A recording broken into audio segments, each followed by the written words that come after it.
So welcome to Inside the Realtor Studio, interviews with industry leaders and professionals in real estate. The Tucson Association of Realtors turns 100 this year, 1921 to 2021. We're honoring our history by conducting interviews of the past presidents of the Tucson Association of Realtors. We'll learn a bit of history by talking to the experts themselves. Today's past president is William Mordka, who served us way back in 2020. William is a native Tucsonan and third-generation real estate practitioner. Real estate runs in his family. Billy serves residential buyers and sellers, commercial users, investors, financial institutions, and law offices. He has a strong work ethic and makes sure honesty and integrity is at the center of all transactions. William joined Harvey Mordka Realty in 2003 and became owner-designated broker of HMR in 2012. Some of William's many accomplishments include a 2006 U of A graduate, named 2008 Realtor of the Year by the Tucson Association of Realtors, awarded the 2008 Ronald L. Kurth Community Service Award by Greater Tucson Leadership, awarded the 2017 Roy P. Drachman Corporate Community Service Award by the Tucson Association of Realtors, and awarded the 2020 Founders Award for contributions to Southern Arizona Youth Soccer and the Tucson community by Fort Lowell Soccer Club, and elected 2020 president of the Tucson Association of Realtors. Let's give a warm Inside the Realtors Studio welcome to William Billy Mordka. Thank you, sir. Appreciate being here. Yeah, and let's have a little clarification on that. Your paperwork came through and it's now doing the more formal William. Is that what you prefer these days? No, I prefer Billy. The only reason I put William is because the Arizona Department of Real Estate demanded I not use a nickname. Well, heck with that. Well, let's begin our voyage with a bit about real estate before you were president. So where did you first hang your license? Well, as you can guess, I hung it with my father's company, Harvey Mordka Realty. So you had, it was like just destined to be. Yes, it was in the middle of college. It was right after my sophomore year. I decided to get licensed, and I got licensed during that time. And my first few years were during college. And so what would you say your real estate specialty is? Do you have a certain price point or area of town that you focus on? I really enjoy the difficult ones. I really enjoy the ones that are under the radar, the problem solving ones. Those are what I really enjoy. Now, granted, I do most of everything, but the ones that really, get me up in the morning and get my mind moving are the ones I enjoy the most. That's great. Our silly question, I'm going to jump now into your presidency. We're going to have to do this keeping in mind that this is going to be seen many years from now as well. So we're going to ask a little bit about the building, 2445 Tucson Boulevard that you're in. Can you give a description of the building for the people? I've always loved that building. I think it's a fantastic building. It is most of what the public sees is a meeting space. That is on the north side of the building. That's where we have our annual meetings. That's where we rent it out to other classes and designations that want to promote their designee. And, the rest of it is back office, and the front office and boardroom is to the south. I love the building. I think it was a great use. I think it's one of the most important things our association's ever done. Well, and during your tenure, you also paid the building off. Yes, sir. I'm very proud of it. So we are free and clear. If we were able to meet in person, we would have had a mortgage burning party. Many people probably don't realize, but that building originally was a Safeway supermarket. Yes, sir. Yeah. And so, but also during your year, didn't you have the plans for making some changes in, I believe, both interior and exterior wise? Yeah. So the plan was to do a full remodel on the interior lobby area, the boardroom, the classroom. And the reason being was we've had heard from many of our members that they wanted more meeting space. They wanted community area. They wanted a place to, come and have a cup of coffee. in between meetings. And, that was on the plan. We had drawings drawn up and we were about to hit the go button. And then a little thing called COVID hit. Obviously, it's fresh in our memory and still here right now. But for whoever watches this in the many, many years in the future, you'll have to Google what COVID-19 was. Lucky for both Billy, myself, and Sue Carton, we actually had a real installation, uh, which was open to all at that point before COVID shut us down. We took a picture together, and our motto was "Brace for Impact." Little did we know.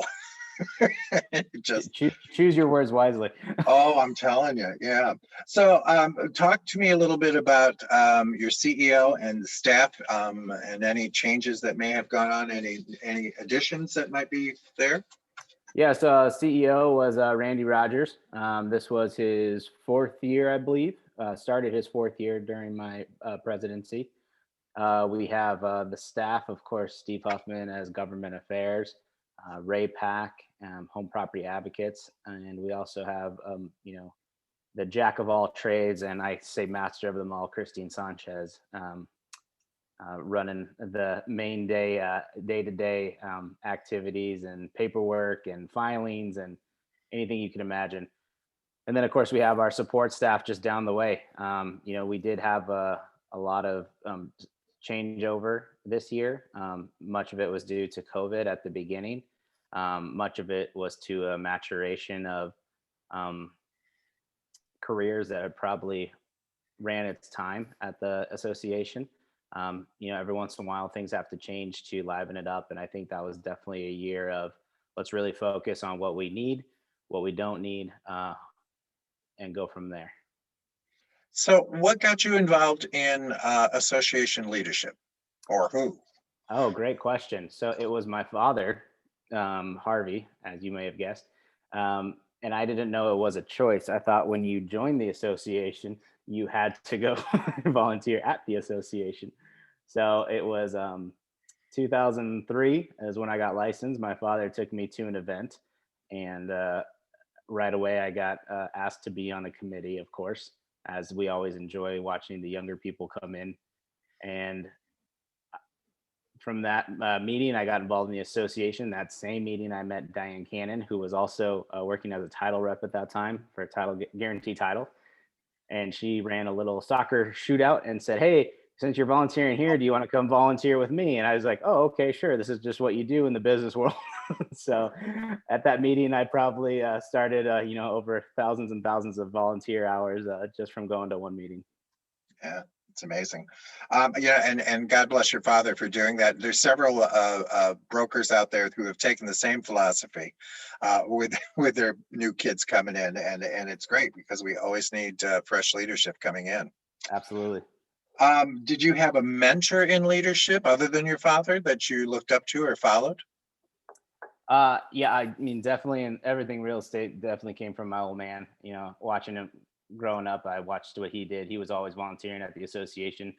His name's actually on the flag post outside because he helped remodel and acquire that building on Tucson Boulevard. So definitely him. And then also, there's been a handful of people that I've just really enjoyed getting to know over the years. Obviously, JT Tigas is one of them. He's been a rock star for so many years. And the thing I love about JT is he tries so hard and he makes it look so easy to stay relevant throughout the generations that he's been working there. So definitely JT.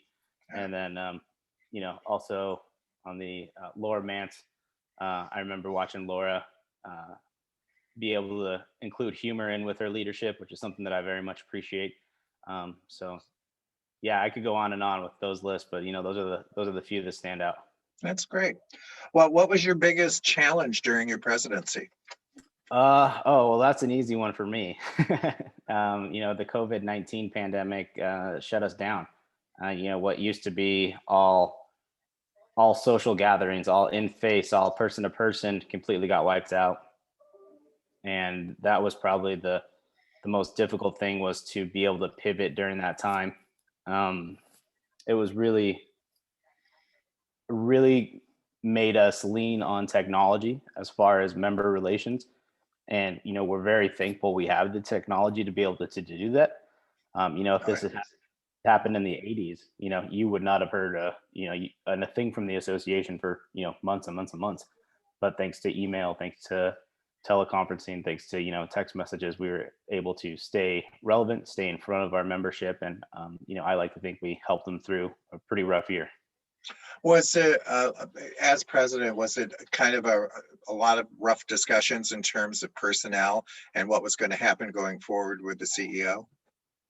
Yeah, whenever you have something like that occurs, you always have to take a look at the immediate future. And, just like in a household, when, say mom or dad gets laid off, you have to figure out what are we going to do with the budget, what are we going to change? And when this first happened in March, we definitely thought real estate was going to come to a halt.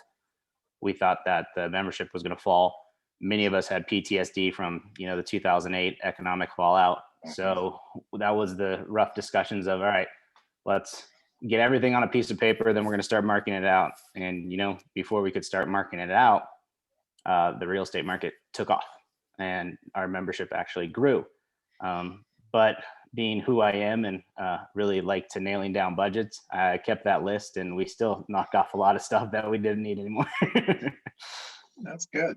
So what would you say is your biggest accomplishment?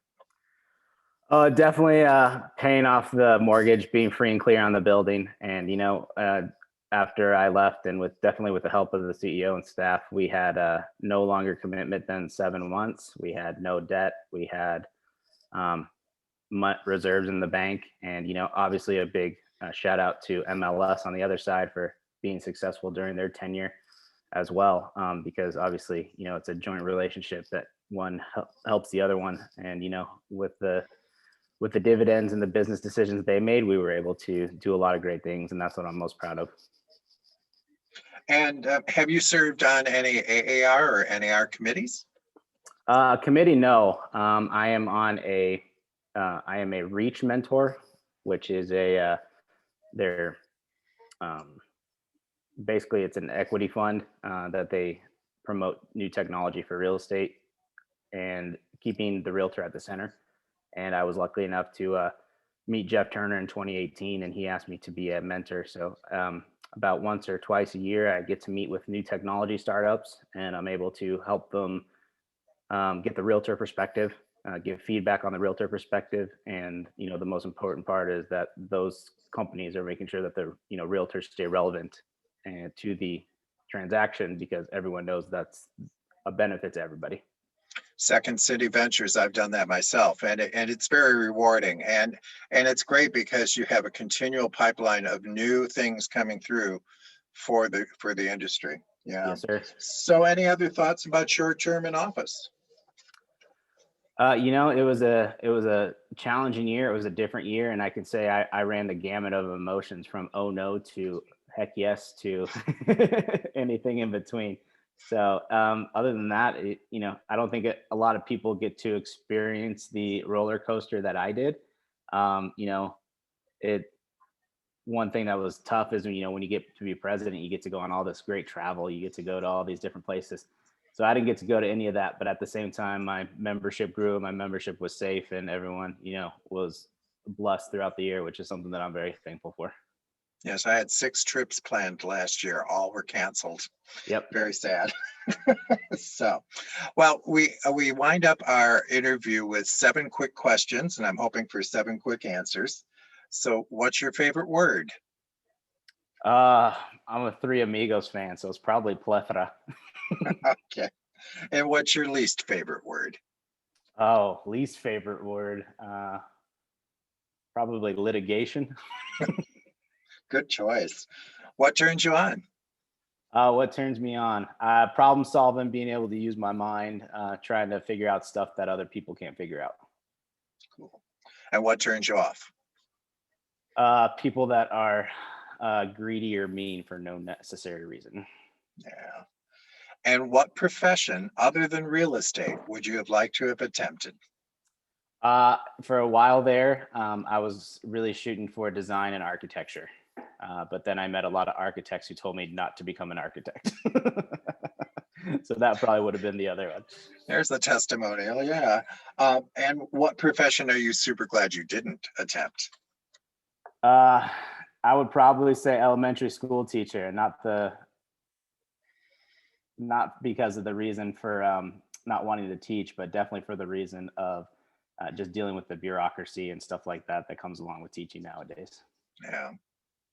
So in closing, if you could do a shout out to anyone living or not in the real estate community, who would it be and why? I mean, that's an easy one for me. Definitely my old man, Harvey. He taught me everything I know. He helped me, navigate. And then at the end, he also let me become my own practitioner, which is a really cool thing. And, George Larson once told me, your father probably didn't he taught you everything you know, but he didn't teach you everything he knew. But I can probably say that's not true. My old man taught me everything he knew and was very happy to do it, and he would do it for anyone. But I was just blessed to be his son to be able to do it. Great. Billy, that concludes our interview. Any last thoughts? No, I appreciate you doing this, and just as leaders before us, and there will be leaders after us, and hopefully someday we can do the same thing. As we're always here to help. We're always here to give advice, and we're so thankful for the next generation, whether they're young or old. We just want them to be passionate. We want them to have a desire to help the real estate community. Great. Well, thank you so much. Thank you, sir. Appreciate you doing this. All right.